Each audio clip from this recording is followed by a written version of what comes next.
ਜਿਹੜੇ ਪੰਜਾਬ ਨੂੰ ਸਪੋਰਟ ਨਹੀਂ ਨਾ ਕਰਦੇ ਉਹ ਵੀਡੀਓ ਹੁਣੇ ਸਕਿਪ ਕਰੋ। ਹੁਣੇ ਜੇ ਹਲੇ ਤੱਕ ਵੀ ਰੁਕੇ ਹੋਏ ਹੁਣ ਗੱਲ ਧਿਆਨ ਨਾਲ ਸੁਣੋ। 4-4 ਹਾਰ ਗਏ, ਫੀਲਡਿੰਗ ਨਹੀਂ ਵਧੀਆ ਹੋ ਰਹੀ, ਬੋਲਿੰਗ ਨਹੀਂ ਵਧੀਆ ਹੋ ਰਹੀ, ਆਪਾਂ ਬਹੁਤ ਗੱਲਾਂ ਕਰ ਲਈਆਂ। ਹੁਣ ਉਹ ਗੱਲਾਂ ਹੋ ਗਈਆਂ ਸਾਈਡ ਤੇ। ਹੁਣ ਗੱਲ ਆ ਗਈ ਹੈ ਈਗੋ ਤੇ। ਆ ਬਥੇਰੇ ਅੱਜ ਕੱਲ੍ਹ ਦੇ ਜਵਾਕ ਕੜੇ ਜੇ ਭੁੱਲ ਜਾਂਦੇ ਪੰਜਾਬ ਬਾਹਰ ਹੋ ਜੂਗੀ, ਇਹ ਹੋ ਜੂਗਾ, ਉਹ ਹੋ ਜੂਗਾ। ਹੁਣ ਹੋ ਗਿਆ ਬਹੁਤ।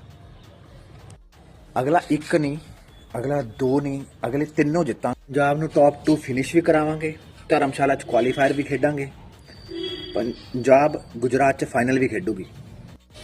ਕਿਉਂਕਿ ਮੇਰੀ ਤਾਂ ਫੁੱਲ ਸਪੋਰਟ ਹੈ।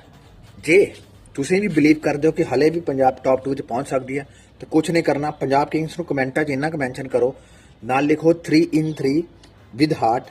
ਇੰਨਾ ਕੁ ਜ਼ਿਆਦਾ ਮੈਂਸ਼ਨ ਕਰੋ ਕਿ ਪੰਜਾਬ ਕਿੰਗਸ ਦੇ ਪਲੇਅਰਸ ਤੱਕ ਇਹ ਪਹੁੰਚੇ ਕਿ ਹਲੇ ਵੀ ਬਹੁਤ ਸਾਰੇ ਪੰਜਾਬੀ ਫੈਨਸ ਇੱਦਾਂ ਦੇ ਹੈਗੇ ਨੇ ਜਿਹੜੇ ਉਹਨਾਂ ਦੇ ਸਪੋਰਟ 'ਚ ਖੜੇ ਆ। ਅਗਲੇ 3 'ਚ 3 ਜਿੱਤੋ, ਕੁਆਲੀਫਾਇਰ ਪਹਿਲਾਂ ਖੇਡੋ ਤੇ ਟਰਾਫੀ ਘਰੇ ਲਿਆਓ।